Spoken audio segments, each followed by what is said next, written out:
Hi. Okay, you can be heard, I can be heard. So, hello there, everyone watching out there in internet land, wherever you are around the world. It is another evening in the Extreme Improv XStreamed World Championship Festival 2020. So, we have another exciting evening of improv-related programming for you.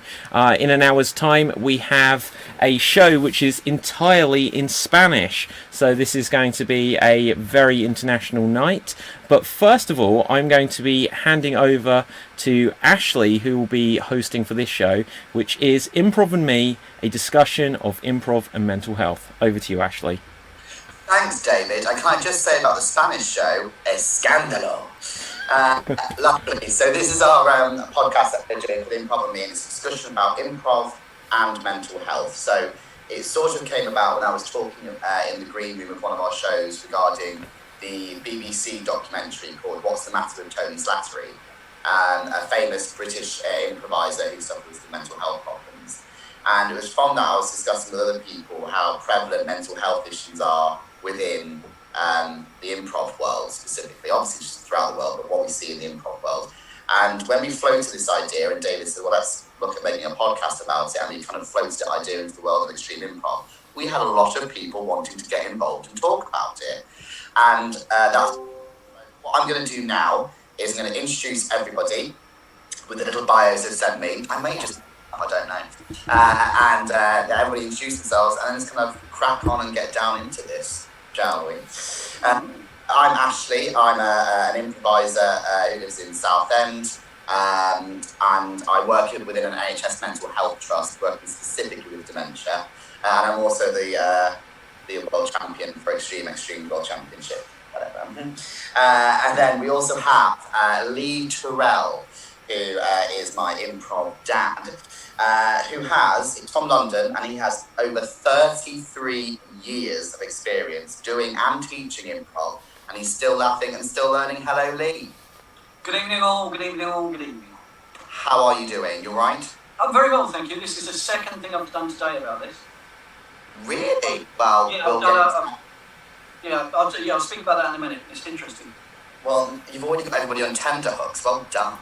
And then we have Sarah, whose performance name is Zizi, who is a mental health nurse and a cognitive behavioural therapist. And you do psychotherapy integrating your previous history in acting and drama. And you've moved from the NHS and started your own company called Creative Mental Health. I mean, that's a lot, isn't it? Thank you. Well done to you. And you've also promised that you're going to assess, diagnose and treat all of us this evening, aren't you? Yeah. Well, I've already already started work. Lovely. Lovely. And so I'll go on to Paul in a minute, whose cleavage we were just looking at. But actually, we'll go to Paul Sheenigan now, who's currently in transit. Hey, man. Hi, man. He's a writer and an improviser, and you have a long history of anxiety and depression, and that's just today. And a short history of starting live podcasts.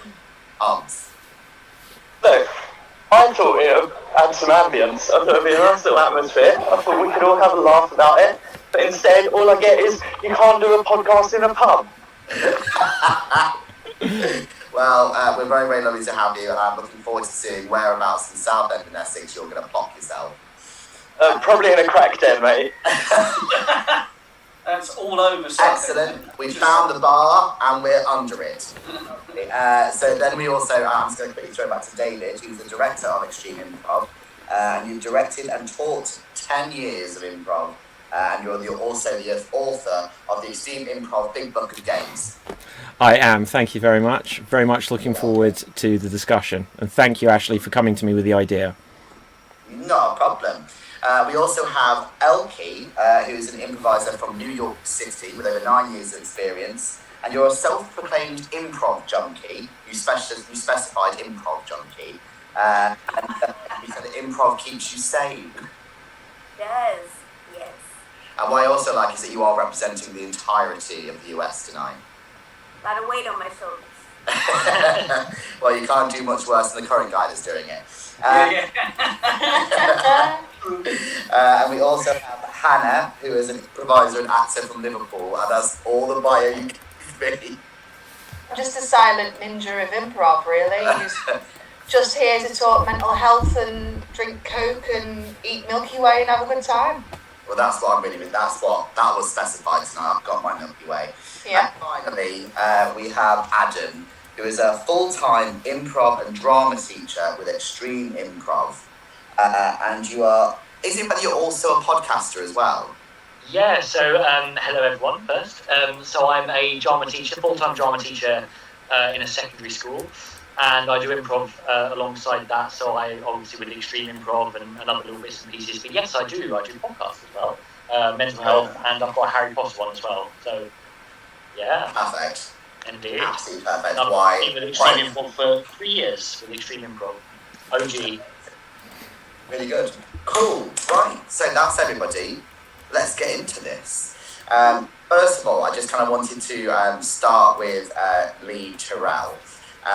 Lee, with your 33 years of experience. All right, don't have to keep saying it, you don't have to keep saying it. Which is amazing that you started doing that at the age of 50. Sorry, how many years experience? Sorry, how many years experience? Wow. So many. Like, more than I've been alive. But because of that, you've taught, I don't want to try and guesstimate how many students you've had, because every term, because we do 3 laughter academies a year, which is of course for anyone to join, we can have, I think I'll come on one night, we've had to split it now into 2 nights because there's so many people, and sometimes you'll be juggling about 70 to 80 people per course, and they're constantly changing. So you must be into the thousands. Probably, yeah. We were trying to work this out today. I did a thing today for the YMCA. YMCA are doing a thing called a huge hangout, and it's about mental health, being positive mental health for their clients, etc., etc. And we were invited along to connect laughter and positive mental health. And yeah, it's in the thousands, we reckon. Having gone back through it, and I'm like, geez. Like Laughter Academy itself has only been going 10 years, and I've been doing it 33 years on various other forms and shapes. Yeah. And in Southend, Laughter Academy's been going for 10 years, and we now run in Southend and Chelmsford.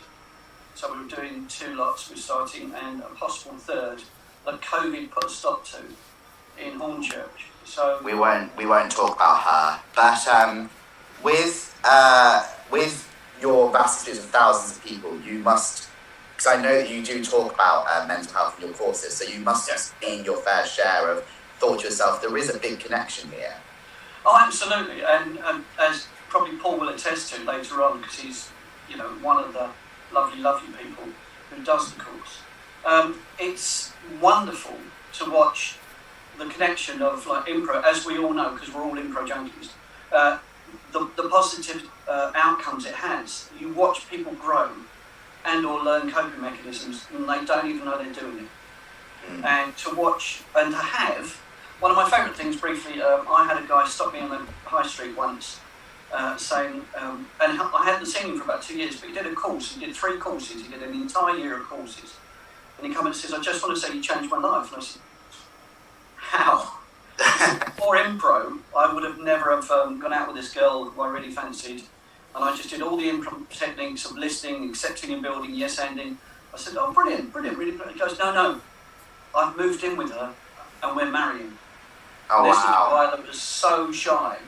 He used to have curtains down here, and stuff like that, and be hunched and over like this. So to have that kind of impact on people, and people with people with also conditions like Asperger's and autism, we welcome them all. I mean, I've got a daughter with special needs.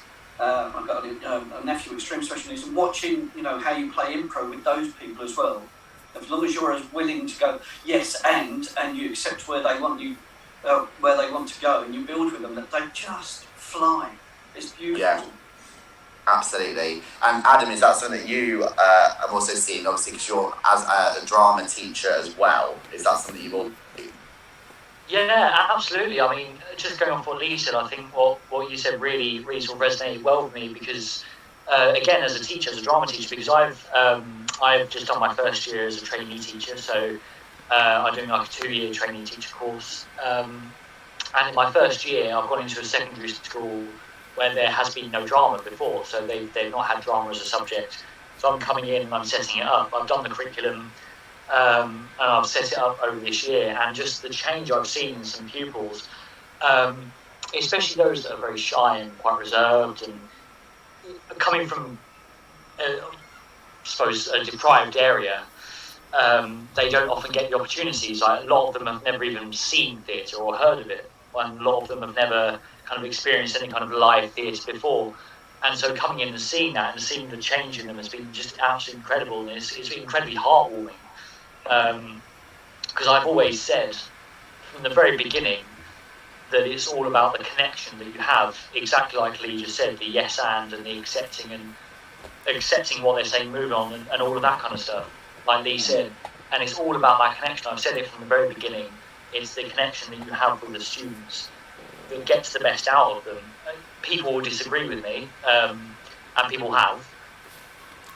On some parts have disagreed with me because I'm only my first year, but I've always said it, and I always will, and I know that it works, and it does. It's that connection that drama and improv builds.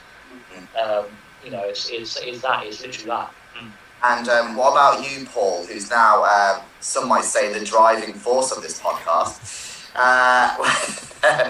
What would you say about, obviously, as somebody who's experienced a long history of anxiety and depression, how do you think improv helps? Did you say it's part of one of the things that you use to support you? I think like the last 12 minutes have probably been amongst my most anxious in the last decade.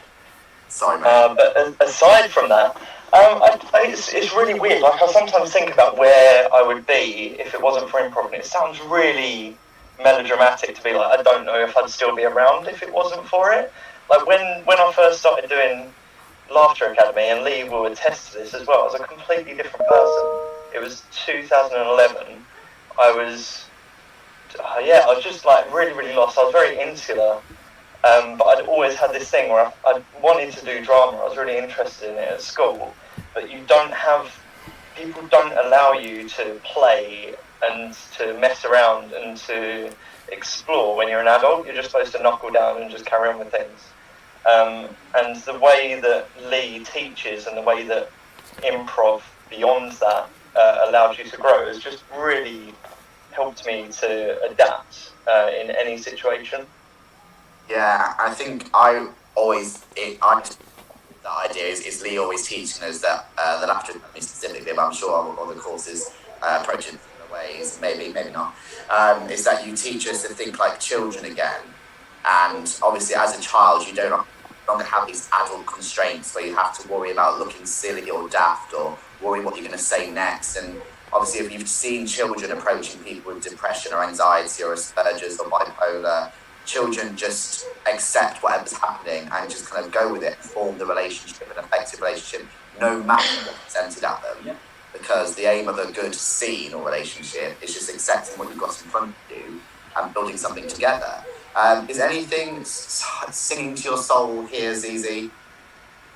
I think one of the things that really strikes me is about that freeness to express. And just to kind of be with what comes into your head first. And we often get really bogged down as adults, don't we, with like social conformity and expectations, and people often feel like they're not far enough in life, or they're going to be judged. And so I think what improv does is it allows us to just go with what comes into our head. Just to be really free to just go with whatever that first thing is. Yeah, absolutely. And Hannah, what are your experiences as you've entered the foray? Would you say you're an improviser? Are you also, I assume we're all still learning?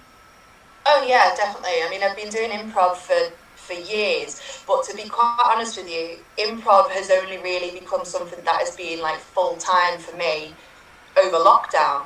And I honestly think if improv hadn't become as so accessible as it has, I don't honestly know how I would have coped up to now. Because when you're trapped within your four walls, everything that just starts, getting to you and impacting you in so many different ways. And then all of a sudden, when you can escape, even if you're in your room, I'm in my room now, like you can escape in your room through the computer with this form of improv, and you can be a little weirdo idiot, and it just works, it just goes, it's brilliantly perfect. So for me, you know, being able to do improv full time over lockdown really has, it for me, mentally saved me in a way, definitely. Yeah, and Elkie? Well, I actually wanted to piggyback off of what Adam was saying, because I too teach drama to elementary school kids. I don't know, elementary is K-5 here. I don't know what it is over there. So primary? That's primary here. Yeah. Primary. No, ignore me. I don't know. Primary school. Sorry. So yeah. So for the through the Department of Ed. So I was doing. I was going in and doing after school with the kids, and you know, of course, there's kids that are like, oh, I don't want to do this. This sounds stupid. But as soon as like I introduce the activities and some start doing it, it gets them in there. There's this game that they really loved was Magic Hat, and it was whoever I put the hat on can become anybody they want to become. It doesn't matter. And then I do a little Q&A with them and ask them, you know, what they like to eat, what's their name, what they like to do for fun. Yeah. And it's something that they all got into. And to me, the improv is so, it attracts me because of the element of pretend. It's like going back to childhood, playing pretend, that escapism where you're like, I can... For the time being, I'm this person. I'm anybody I want to be. I'm not thinking about what's going on in my life. I'm just this person, and it's and becoming that person. That's what that's why I think that's why I'm a junkie. Because I was the only child, and I was by myself a lot. So all I had was time and opportunity to be creative. So it's. That's what improv is. It's like going back to that childhood for me where I'm playing pretend and I'm not an adult, sort of, yeah.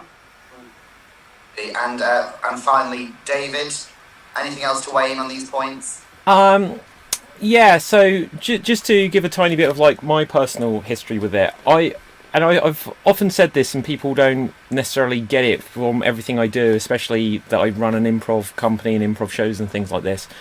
But I would say I am far and away the shyest person I have like ever known. I'm incredibly shy, and for me, when I would go to, well, I didn't go to school for a lot of my life, which is a much deeper thing to get into. But when I found that I discovered performing and that there was opportunities to improvise and make things up on the spot, I found that was the very first time that I could do something so that I could relate to people, so that I could get to know people, so that I'd do something that would be a gateway to show a little bit of my personality. And then I'd find that, this is the ultimate icebreaker for me to be able to say, hey, yeah, I just came up with this idea and I had the permission to say it because the context of being in a group on a stage or just in a workshop just allowed me just to say something because you were expecting me to come up with something, and I did it. And that was like the first thing that really allowed me to like get a friendship group and to connect with people, which is one of the you know, for me, the greatest thing about improv is just like the fact that there's a community and you can connect with people and socialize out of it. And so going into, because I teach as well, I teach drama to children and adults in workshops at schools and weekly classes and things. And I will always look to, especially when I'm teaching children, if there's someone who I feel is a little bit more reserved, I will actively try to give them an exercise or something that I think you've got something here where if I give you the opportunity, you're going to leap at it and it's going to help you integrate, and they, you know, end up being much happier, and that is ultimately so rewarding. Absolutely. I need you all to stop making really valid points because I had like a tangentialism that I wanted to go down that I had to my massive notes because there's stuff I want to go back to.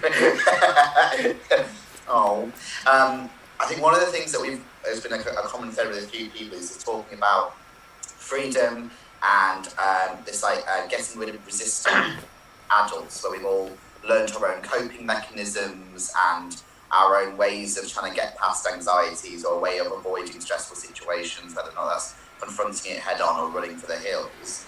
I know that the very, very dark time of my life a couple of years ago when everything had gone wrong, living situation, my job, my masters, everything was in the crapper. And the only thing that was keeping, my mum said to me at one point, Ashley, maybe you've got so much on, maybe you should stop improv. Just because I was like, no, that is the thing I have. Is no, just for that course, Lee, I promise. You can still have my money. No, no, it was the only thing where for those 3 hours, it was white noise where I didn't have to worry about the stresses I had. I'd just been educated to focus on the person that I was sharing a scene with. But I wanted to kind of crack on and look into, because we've got quite a lot of educators in the room. You've made me very, very aware I probably should be educating someone at some point. But I want to talk about the actual positive use of improv to actually improve the mental health or mood of a room. And going into a similar order again, I kind of want to pick up with Lee and Sarah here. Else, please pile on after.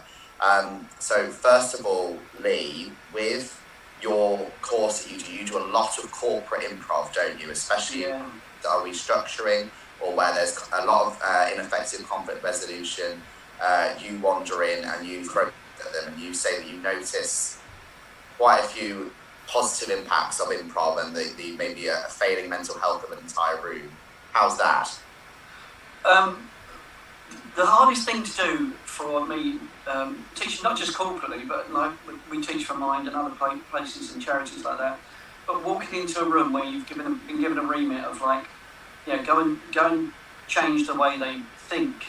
And literally, it's that I did a big session for Safe Style, which are a window selling company, and they were saying about the way they sell over the phones, and they want to change it up because a lot of the time people ring up and say, I've got a question about this, and they have a script to stick to, so they'll do it in order, and they'll go, I'll get to that in a minute. And their new marketing guy said, I want them to be able to just be fluid. So this is a prime example of when you go into the room, they've been doing it that way for years, it's made money, why should we change? So you're up against it that way. And they're scared of change. People are scared of change. People are scared of new, they're scared of the unknown, they're scared of things that they don't want to confront, because who does? Who wants to confront things? If it doesn't suit your comfort, then 9 times out of 10, people will find reasons to be within the comfort and give themselves permission and or excuses as to why they want to stay there. And in reality, they know at the back of their head they should change. So often you'll go up against it, especially when they've been told to by the management to go like, you've got to take this course. So ultimately what I do is, the way I approach it is I become the butt of the jokes. I become the one that makes mistakes. I become the one that sort of like initially starts to kind of go, it's okay, you can fail. I want you to fail, because if you don't fail doing these exercises, there's no point in doing, no point in being here. And I said, I have, after years of experience, got, we all have, if we're teaching, we've all got what we call our bag of tricks. So I have a bag of tricks. But my ultimate thing is, and the best thing about it is, I've never, I'm touching wood, God, pencil, touch wood, I've never had anybody walk out. So I've never had anybody walk out, and I never have what I call passengers. So I don't let anybody come in just to watch. I've never done it. Never done it, never will. We were working with Johnson & Johnson, and the CEO walks in to one of, and it's like all senior management stuff, and he walks in, and he's been shown around. And I was teaching like a communications class, and he walks in, and he says, just sit down. I go, no. And they all went, I can't say that, it's the CEO. I said, I can, and I will, and here's the reason why. You can't imagine how pressurised it is to be teaching people something that they're scared of, which is having no preparation and standing up in front of people and doing something. So, and then you've got the added pressure of you sitting there who's a CEO, You look like you're judging them. And he went, fair enough. And got up and joined in. And so we have to appreciate the fact that it does change, but it's just a little awkward. It's just the initial awkwardness. But once they realise the joy it brings, being allowed to be a kid again, and to say silly stuff and act in stupid ways, and to not be judged while you're doing so, is such a liberating feeling. Yeah, absolutely. Thank you. And with Sarah, you've actually, some might say, you've harnessed the creative arts with the purpose of providing a therapeutic outlet for people with mental health difficulties, focusing specifically on improv. How do you do that? Well, wow, that was a big intro. It's a big, yeah, could you just quickly answer that, but in 2 sentences or less? Thank you. Well, I mean, the majority of my work, I'm a CBT practitioner, so most of the time I'm doing fairly sort of evidence-based CBT, which has some elements that go alongside with drama and some sort of improv style. It works alongside it in many ways. For instance, we do a lot of role play within CBT. That can be really helpful for somebody who's suffering with some confidence problems, or perhaps they're upset that they didn't get to tell somebody who they loved that's now passed away something that was really dear to their heart. So we might do some imaginal work where they can get that opportunity to speak to that person within the use of our minds, by closing our eyes and just kind of going through that scenario. Because imagery is really, really powerful. Imagery is a really, really powerful tool when it comes to healing. And as I say, role play as well, just there's very standard CBT techniques that I think are rooted in drama in many ways. But because I'm such a lover of drama and improv, and I really love a lot of Augusto Boal's work with forum theatre and image theatre. So I do a few workshops using those techniques to help people express difficult emotions. We've put together certain little projects where people have been able to exhibit their work. So for instance, we did a workshop using image theatre that was also a bit of photography, biographical photography. So we went through 4 workshops using some of Augusto Boal's work, using different techniques within drama to build on images that represented certain points in their life.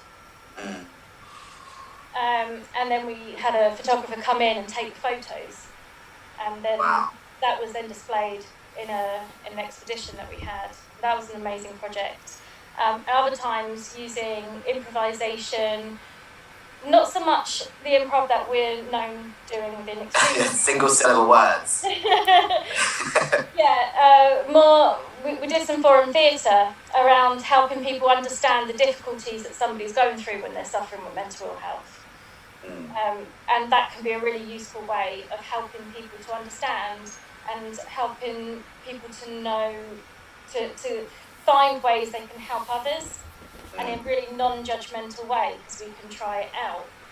And you're improvising around that, so the person playing that role has probably had some personal experience, because that's tended to be what I was working with at the time. I was working on projects for people who had experienced some kind of mental health problem, and we were working through the techniques and the tools in forum theatre, and then we were performing it.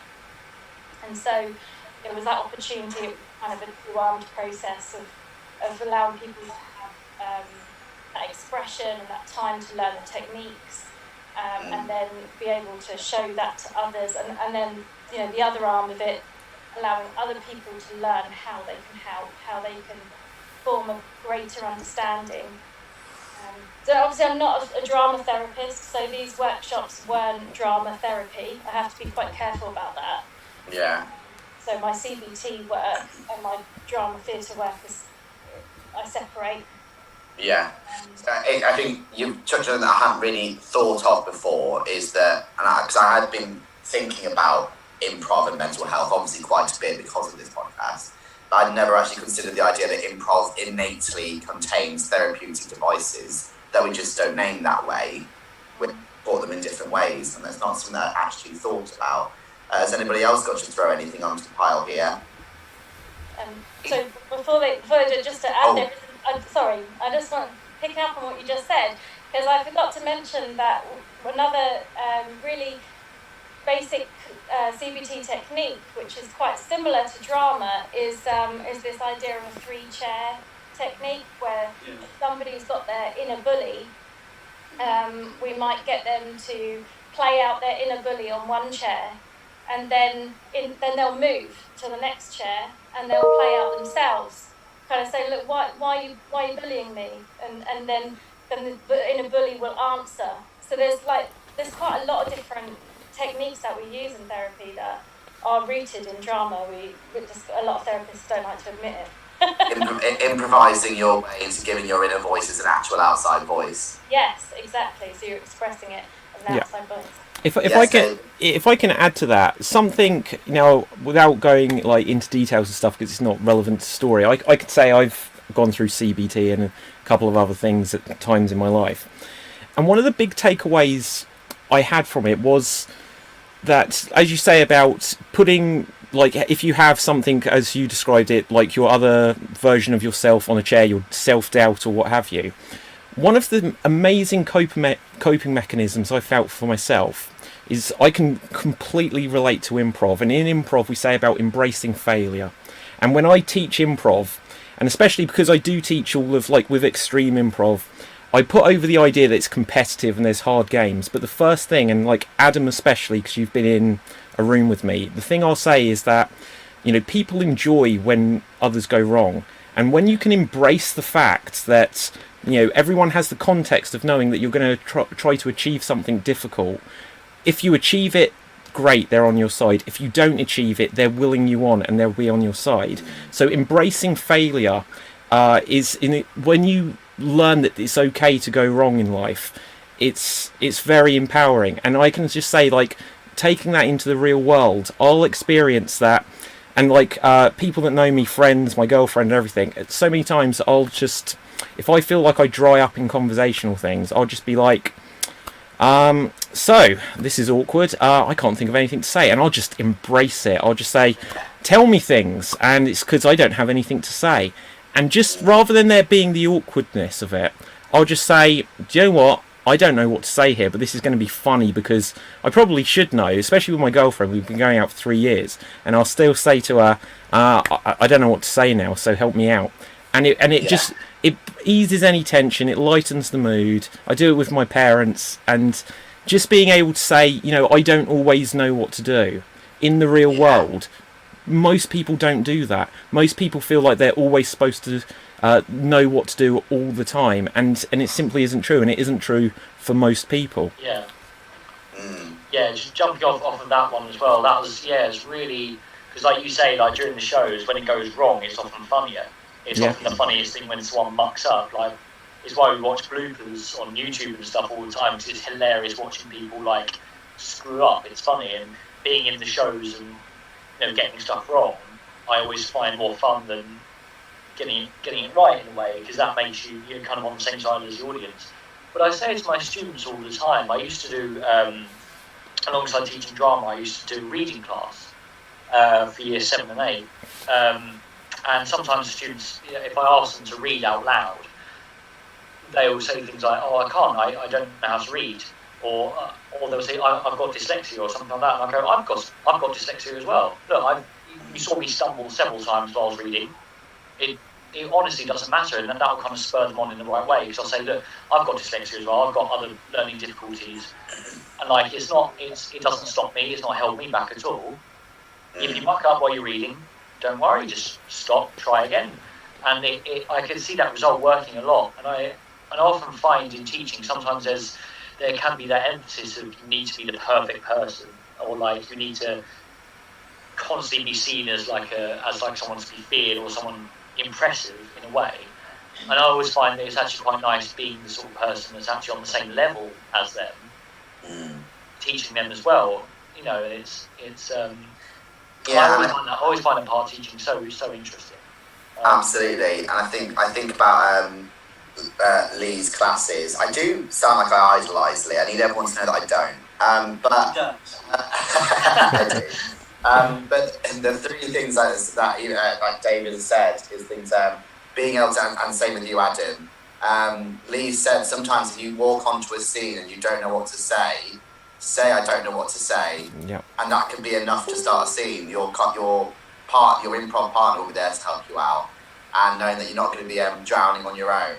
And then also as well, I think Lee's definitely given me this feedback before. You can just be quiet for a bit. You don't. Yeah, not on stage, just in life. No, but you have said that. You know, be quiet for a bit. Let the mood hit for a bit. Elkie, want to say something? Elkie, yes, go on, Elkie. Yes. So I was thinking it's also very good at dealing with customer service. I used to be a manager at a pharmacy, and you know, a pharmacy has the front where they have the regular products, and then the back is a pharmacy where, you know, the pharmacists and everybody do their own thing. But in the neighborhood I worked in, the pharmacy would get a lot of the junkies, basically. The ones the that improv junkies here, is it? No, not improv junkies, narcotic. So I remember, so a lot of the complaints that the pharmacy would get, they would send to me, because they didn't want to deal with them. So there was this one guy that came in, and he had a cane, and he was coming in. He had a beer. He was drinking his beer, and he obviously had something else going on. And he came to get his prescription, and the prescription that they gave him, because the doctor didn't designate the generic or the actual brand, they gave him the generic brand, and it was for morphine. But it didn't say morphine, it said the generic brand. So he had a problem. He was arguing with the pharmacist. So they were like, Elkie, please, you know, come handle him. So he came up to the front with his cane, drinking his beer still. And I'm like, okay, so first of all, you got to apply the principle of, you know, do not negate, right? So I already knew if I came at him with anything like, no, you can't do that, you can't do this, and you know, he's gonna take the offensive. So, you know, I'm like, you know, I came to him, I'm like, please, come on, you know, you can't be drinking no beer inside a place of business. So I came to him as, you know, like we're friends. We're not, but you know. And he was like, yeah, I'm sorry. So then he explained the situation to me. Obviously, he was on something because the way he was talking. It don't say morphine. I was like, I understand that, but this is an issue you need to take up with your doctor, right? And you can't keep drinking the beer in front of me, you know. You gotta understand, this is a place of business. We have rules, all right? You know, it's not the pharmacist's fault that they gave you this. This is what the doctor, you know, I explained the rules to him, and I talked to him like a person, whereas the pharmacist was like, you need to leave, sir. You need to get the fuck out. You know, they were like going on, like, no, stop. Because they didn't want to hear it. But sometimes it's about, you know, that's what improv comes into. You know, you figure out what the scene is about, right, by talking to your scene partner. So it's the same thing. His main issue was that he couldn't, I mean, he didn't say it to me, but I gathered he couldn't sell it on the street because it didn't say morphine on it. Right. He was one of those people that get the prescription and then he sells it. So I'm like, listen, I understand, but you know, maybe there might be somebody that will take it. You know, I didn't try to, you know, join in as aiding and abetting, but I was like, you know, maybe there's something that can be done. The pharmacist can do nothing, and now that they gave it to you, it's yours now. Do with it what you want. have a day. No, I think the idea is, well, a bit framing conversations, but also I found it helps frames my therapeutic conversations. When I say therapeutic, I mean informally with friends. when we're talking about serious issues with their mood, their anxieties and things. I think not just because you've been interested in mental health podcasts anyway, but also thinking about always being conscious, because I can hear Lee Terrell's voice in my head saying, no but, yes and. Not saying no and shutting down, but allowing that conversation to happen so that each of you feels as empowered as the other. Hannah and Paul, have you got anything to throw into this mix?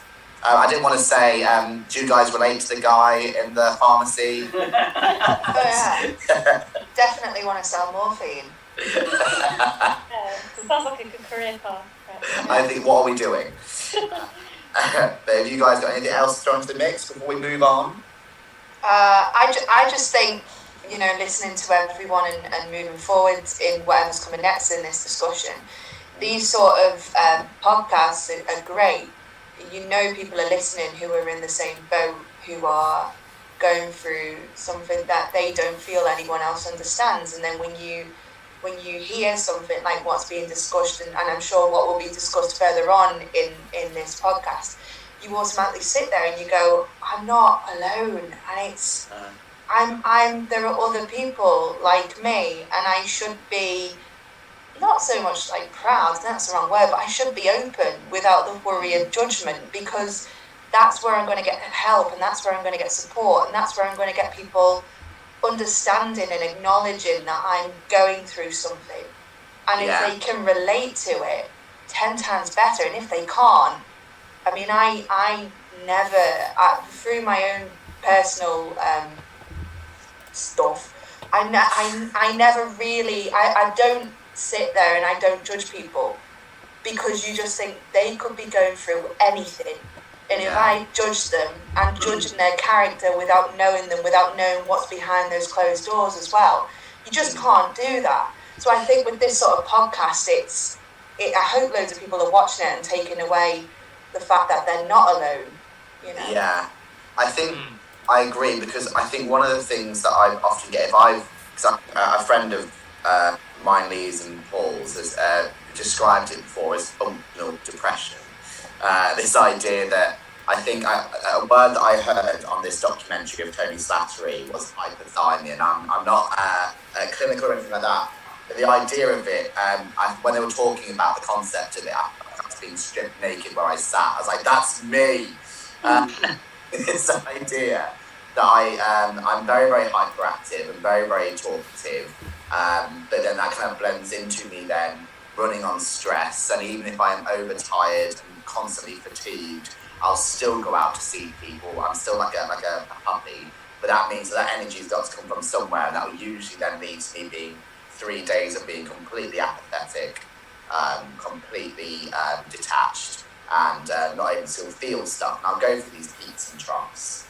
And it's not clinically diagnosed or anything like that, but I know that it is something that I'm at risk of if I'm not looking after myself. And I think about quite a few people, especially in our world of comedy and improv comedy and stand-up comedy, who are, often when they describe their mental health and describe their bouts of depression, people often say, you don't come across the person that gets depressed. You're always so happy, you're always so bouncy. I'm like, yeah, that's part of the cause. But we're just trying to make it off of it. And that's one of the things. Yes, Sarah? Yeah, I wanted to add to this really and say that, often people will view a therapist to be to have no problems in the world themselves. That sometimes you're often viewed as being a bit of an oracle sometimes, and we're not at all. I've suffered depression. That's one of the reasons that I feel really passionate about a lot of the community work I do, because I've been there, and sometimes I will say to people when I'm seeing them in therapy, if they're worried about taking medication or something, if it feels right to do so, I sometimes will share my own personal experience that I've taken fluoxetine, for a period of time, and I've had a couple of bouts of depression. And also what you were saying, Adam, I'm really dyslexic too. So and I'm very open about that. I almost have to be, because it's obvious in the room, because I'm writing things sometimes. Yeah, I've had that kind of moment just in a classroom where I've gone to write down a word on the board. I can't remember what it was. It was something. It was like I've forgotten what the word was, but I was like he, a, and I was stood on the board for ages trying to trace out the rest of the words. And what's up? I was like, let's type up on my laptop. There we go, and wrote it out. And they're like, oh, okay, yeah. And then because they're like, you can't have dyslexia. You're a teacher. I was like, I've just proved I can. Yeah. Oh, fun times. Absolutely, and that's why I think I look at our improv community and the improv community that Lee set up in Southend and across London, well, in parts of London and whatnot, is vast and diverse and neurodiverse, and is all walks of life are in our improv group, which I absolutely love. And a lot of people go not just to the showcases. They come to have fun, do the social, and get their mental health top up,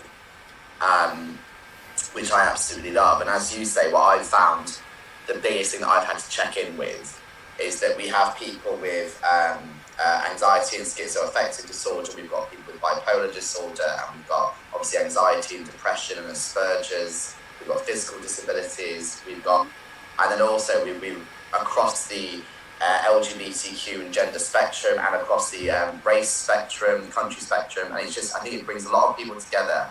And also I think it seems to attract... We've also got Paul. We've also got Paul, whatever Paul is. Kind of a smattering of all of them. It does seem to, I don't know, I'm generalising, this is my opinion and my alone, but it does seem to attract people who have sometimes feel maybe had a bit more adversity in their life, or have had a bit more struggle. There's something about this improv environment, the practice of it and the social element of it, that does seem to attract people that have been through a bit more adversity than others. Paul, you're nodding. Have you anything else to throw into it at the moment? Can I just ask Paul something? Paul, can I ask you something? You may ask me something. Thanks. When, I'm not asking just you specifically, Improv, you started, like 2011, introduced by Danny, lovely Danny, and we started something, and remember you were like a puppy in, like, it's excitable puppy, but also scared of everything. When was, on your external, outside of Improv life, when was the first time you realised, like, I'm actually utilising stuff I'm learning from Improv to cope with might be the real world? I think it's more than anything, it's work-related stuff where I first started noticing it. I work in a bank. I work in like financial crime.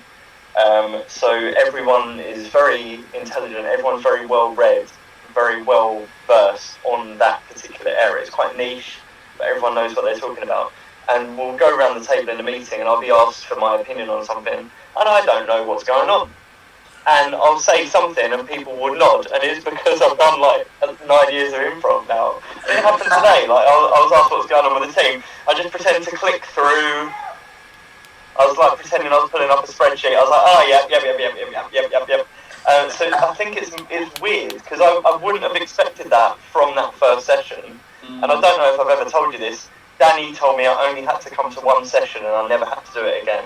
And then you told me that I had to do the full course, and then I didn't have to do it again.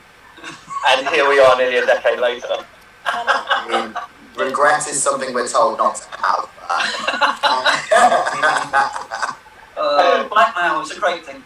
But no, it is wonderful. And also I think when you speak to people about the reasons they got into it, because I know that there's one improviser who came because she's very, very quiet, and that was really, and she did a couple of, and I never ever under this ever thought that this lady would ever step foot on a stage in front of a paying audience, and after 2 rounds she did, and I was gobsmacked. And I think it kind of lends into Hannah's idea of you can't judge people, you should know what they're capable of, and not everyone is going to want to do improv, not everybody is going to start it, but I think it can be beneficial to probably everyone. Not Donald Trump, he needs to stop improvising. He's gone too far and probably needs more rules and things. So is anyone, I'm just very conscious now that we've got 10 minutes left of this lovely podcast. Yes, Lee? Can I ask, before we wrap up, that we all of us, give 2 things that improv has given us? Positively, about mental health. Just 2 things. Just 2 things. So we can go and, give me this and it's giving me this. Your top 2. I've got my top 2. Well, okay, why don't you start? Well, no, it's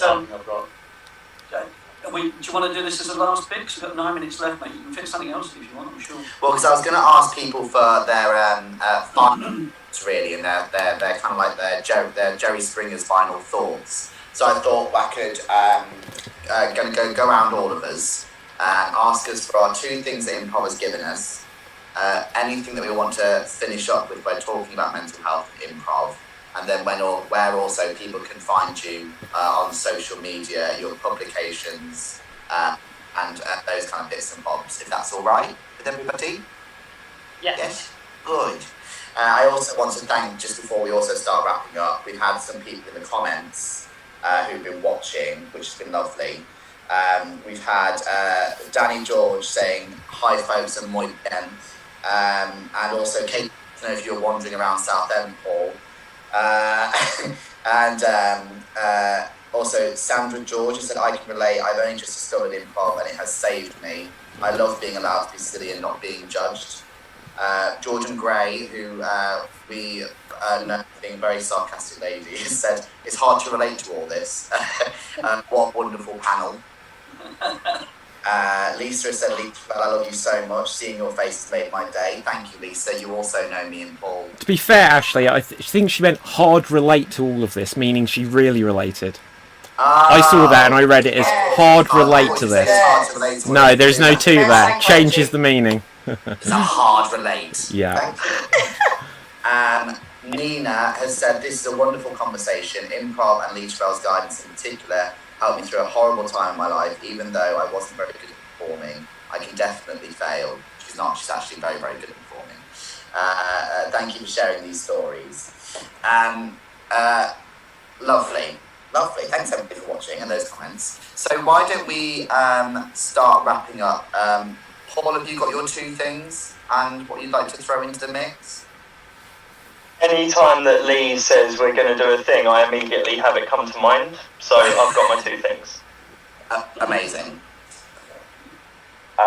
So the first thing is friends and friendship. When I think about what my social calendar looks like now, it is 80% composed of people that I've met from improv in the last 9 years, and it's really, really strange to think that was the starting off point for those friendships, and that it's grown so much, and that there's so many creative people in an area that looks like it should be bombed. And it's really this is the way I was waiting for everybody to react. It just shows, like, and then that feeds into my second one, which is letting your freak flag fly, where I've always been told that I'm a little bit odd, and to find other people who are like, yes, to find other people who buy into that and who will let you do whatever it is that you feel like doing is a magnificent thing and should be celebrated. So I'm very thankful to improv for allowing me to branch back out into that and not be so insular and not become generic and grey, and to push things forward and be different and be myself. Do you think before improv you would have gone to Goa on your own? No, that's a really good point. Yeah, I'd never travelled alone before I started improv, and then since then I've been to Peru, Argentina, Costa Rica, India, Paris. He's still on the run. Just as Why do you think I'm in a car, mate? I've got places to go. Thanks very much, Paul. And where can Thank we you. get hold of you? Where are your bits?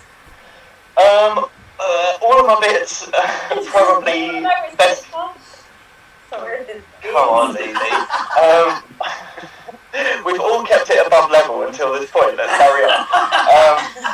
So if you Google me, if you can spell my surname, then you'll just find a wealth of stuff there. So my Twitter, where I'm hilarious, my Instagram, where I try and make myself look a lot fancier than I actually am. I've got some books on Amazon and some music on Spotify.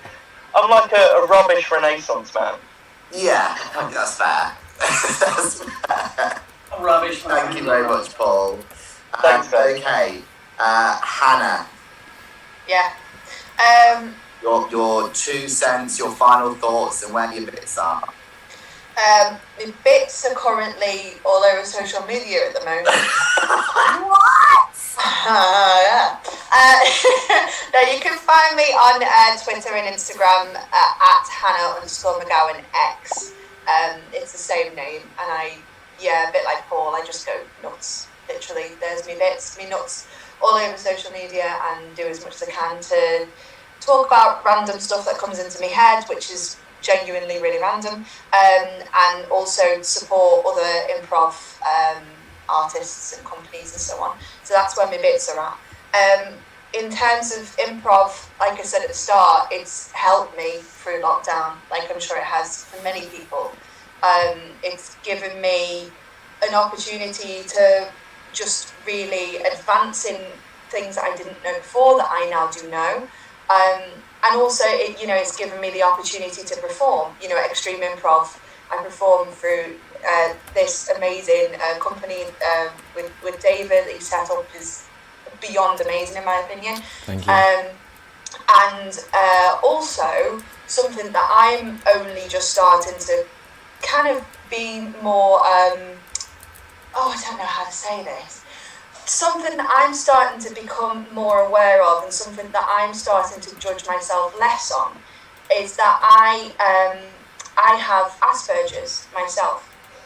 It's only very mild, but before being diagnosed, it affected me really, really badly because I could not understand the world around me, and I couldn't understand people, and I didn't know how anything worked beyond standing on a stage and being anyone other than myself, and that was my escapism.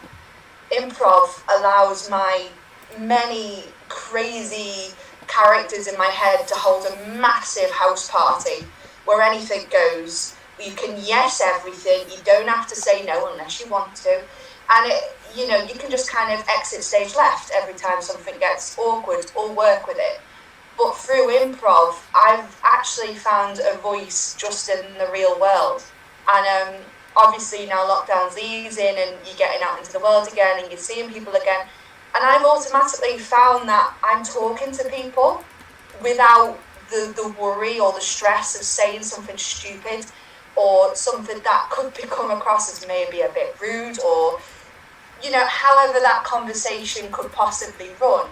I'm not doing that anymore. I'm actually holding conversations with people, and that is humongous for me. It honestly is, because I used to be quite shy and didn't really talk about stuff unless I was talking about a general topic. But just to kind of wrap it up, like for me in general, improv has given me a voice I didn't have before, and it's made me the person that I have always wanted to be. That is basically what improv has done for me. And moving forward, I'm taking it beyond being on stage. That's, yeah. Thanks very much, Hannah. Thanks for your openness and honesty. We've just been told we need to go very, very rapidly. So, Elkie, where are your bits? Everywhere, like Hannah. Yeah. So, real quick, what improv has done for me, it's helped me. Like I said, I'm an improv junkie. It helps me become somebody else. It helps me escape, even if it's for a couple of minutes. I get to be somebody else, and it makes me feel good about the day or whatever. And also, I get off on performing for people. So for me, and it also helps me get characters, which I have a character I'm doing later on, Morty.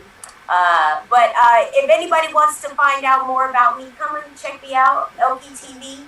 I'm at LPTV on all the platforms, Facebook, Instagram, Twitter, TikTok, your mama's house, everywhere. Thank you very much, Elkie. And Sarah/ZZ? So my two things would be silliness and the freedom to make mistakes. I really resonated with that point. Lovely. And where are your bits? My bits. So my website is creativementalhealth.org.uk, and I've also got a performance page on Facebook, which is ZZ. So you can either check my work page or my arts page. Thank you very much indeed, Sarah. And Adam? So yeah, again, it's given me freedom, so much freedom. Before Extreme Improv, in very low space, with my OCD and my depression, it was everything was becoming a bit too much. I found Extreme Improv, and it was just a community. That's another word, community. It gave me a community of people that I love to work with, and just anytime I go and do a gig, it doesn't matter how crap my day was, I go there and it's just freedom, and just we go far, we push the boundaries, and we just have fun, and it's just getting out there improvising is just so much fun. It's freedom and it's community for me. And yeah, everywhere. All over the place. I'm on a radar in a submarine. You'll have to find me. No, I'm joking. So I'm on Adam Hughes. You can find me, Adam Hughes Actor, on Facebook, Adam Richard Hughes on Instagram, and I also Dissecting the Magic on Facebook and Instagram, which is my Harry Potter podcast, and soon to be on YouTube. There we are. And also, if anyone needs to talk, please do. My inbox is open. Please do feel free to talk to me anytime. Lovely, thank you. Very quickly, I'm Ashley Edwards. You can find me on Instagram, Facebook is Ashley Edwards. My two things are actually listening to people and getting better at actually just listening and taking a second, not just think about what I'm about to say next. And then also learning that there's always things to be learned is one thing that I like to learn. And penultimately, we've got Lee Terrell. Two things: learning that you can fail, and that's fun, and community. People I've met through it, wonderful. And it's facebook.com/The Laughter Academy. Thank you. And then handing back over to the 3-minute overrun, David Pistazzi. Don't worry. And guys, I just want to say I'm so sorry that I had to give them a brief note, just because we have a show coming up in a moment. But just to briefly say, my two things: one, it is embracing failure, and just all of the amazing, wonderful people that I've met. Like, out of you guys here, I've only met Adam in real life, and Adam, you know, you're such a good friend of mine. But all of you I've met over the time of lockdown, Ashley, Elkie, ZZ, Hannah, you know, you're great. Lee, Paul, it's been brilliant just to meet you here. The one major takeaway I've got from this here is it's a bigger subject than for 1 hour. I would love to get people back to do another one of these. If you know, we've got another show, and I've got to be kind and respect them for that. But let's do another one of these, and let's organise it again very soon, is the final thought I'll say, guys. I want to thank you so much, Ashley. This was a absolutely wonderful idea, and just seeing the comments that were coming through as well, I see that people have really found this helpful. So thank you. Brilliant. Good. All right. Are you going to take something out? Okay, yeah, I thought you were about to wrap it up a little bit more than that, Ashley. It was your shindig. Podcast, and there may be a sequel soon. Okay, thank you so much. Right, guys, I'll put us on a brief holding screen. Thank you so much. No, thank you all, guys.